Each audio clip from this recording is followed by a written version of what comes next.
Oui, oui, je suis prête à voter. J'ai fait ma procuration ce matin. Bon, d'accord.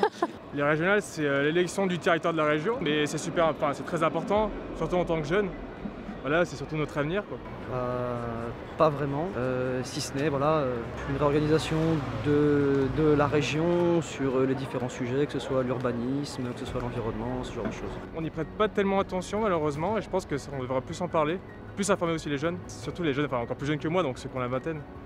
Et je pense qu'on devrait faire plus attention, mais c'est important, il faut voter surtout.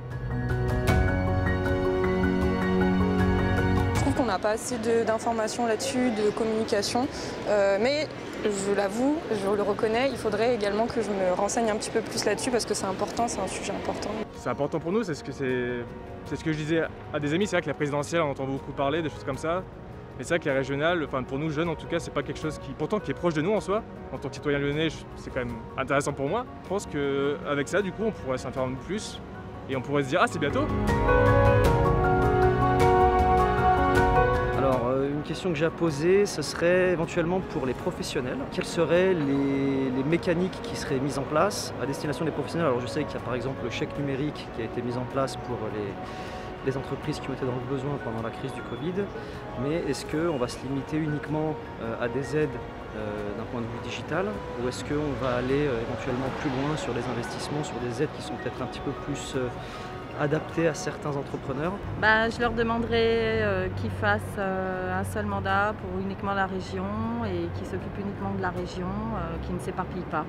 Moi qui prends régulièrement le TER, j'ai eu pas mal de problèmes dernièrement, les retards, les annulations, dégradation du service. Donc j'aimerais savoir si dans vos plans, vous allez évoquer ça et vous comptez améliorer et trouver des solutions. Pourriez-vous nous expliquer quel est l'intérêt pour nous de voter pour la région, même si j'imagine qu'il y a énormément d'intérêt, mais voilà, quels sont les avantages de voter et pour vous en particulier, voilà.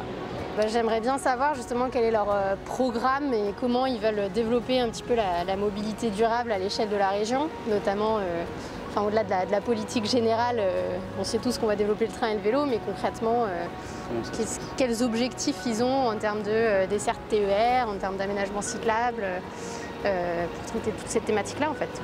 Comment est-ce que la région prévoit de mettre plus en avant les entrepreneurs pour essayer de redynamiser justement certains secteurs d'activité?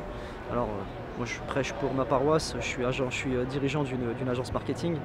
Donc voilà, comment est-ce qu'il y a des mécaniques qui seront mises en place pour justement mieux accompagner les entrepreneurs indépendants dans la région, dans l'agglomération lyonnaise?